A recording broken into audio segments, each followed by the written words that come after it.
উত্তরপ্রদেশের আমরোহায় এক ভয়ঙ্কর গাড়ি দুর্ঘটনায় 4 জন ডাক্তারি ছাত্র প্রাণ হারিয়েছেন গত বুধবার। মর্মান্তিক এই দুর্ঘটনায় মৃত্যু হয় আগরতলার মেধাবী ডাক্তারি ছাত্র সপ্তর্ষি দাসের।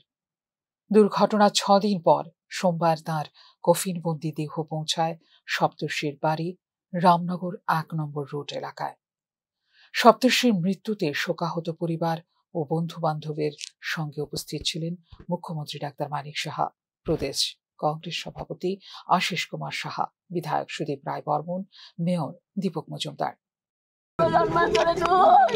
বাবা তুই দেখ তোর কত সবাই বললি আজকে তুই নাই বাবা, আজকে তুই নাই বাবা, তুই আজকে নাই বাবা, তুই দেখ তুই একদম আসছিস না ডিরেক্ট ফ্লাইটে 6 দিনে ওতে ঠিক আছিস বাবা, তোর বডি একদম ঠিক কিচ্ছু না বাবা।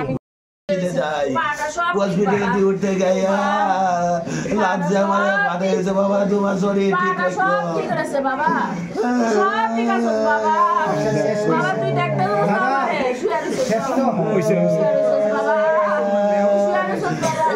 আমার দুই গেলিস না একদম সুস্থ, আমার ছেলে একদম সুস্থ বাবা, মিশন যাচ্ছে তো বাবা, তুই ডাক্তার হয়ে গেছিস বাবা, আমার কাছে থাকলি না বাবা, আমার কাছে থাকলি না বাবা, প্লেন থেকে আমরা মানুষ আয়া বলে তুই আইলি না আমার কাছে বাবা, প্লেন থেকে আমরা মানুষ আয়া বাবা, তুই আমার কাছে।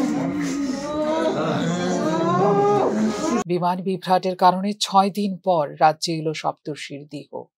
তার এই মৃত্যু অত্যন্ত দুঃখজনক বলে নিজের প্রতিক্রিয়ায় ব্যক্ত করেন মুখ্যমন্ত্রী ডাক্তার মানিক সাহা। দুঃখজনক এটা ঘটনা আমরা কোনোদিন ভাবতেও পারিনি। যা শুনলাম যে অলরেডি তার লখনৌতে একটা মেডিকেল কলেজে সে ইন্টার্নশিপ করতো এবং প্রায় শেষের পথে।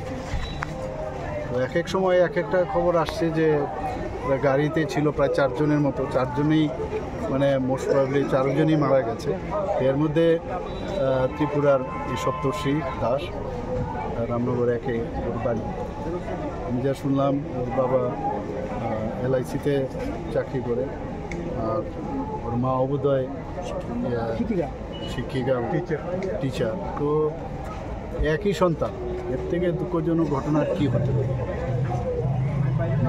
আমরা অফিস থেকেও বারবার চেষ্টা করেছি, এখন যে একটা অবস্থা ফ্লাইটের আপনার সবার অলরেডি স্টার্ট হয়ে গেছে।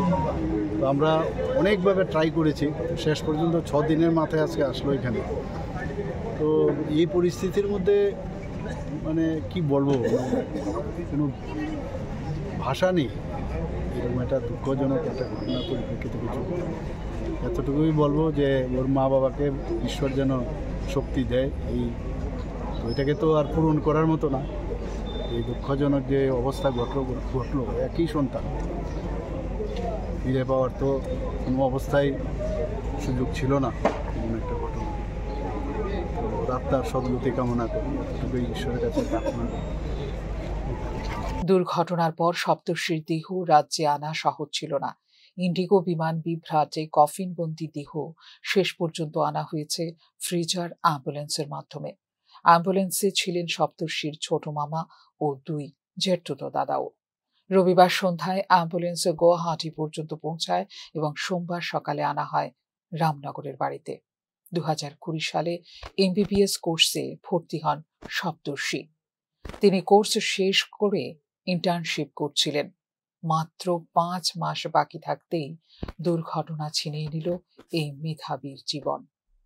দুর্ঘটনায় মৃত্যু হয়েছে তাঁর আরও 3 জন সহপাঠীর, যাদের মধ্যে 2 জনের বাড়ি পশ্চিমবঙ্গে।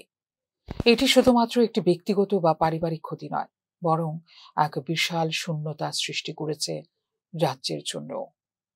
ফিউরো রিপোর্ট, নিউজ নাও।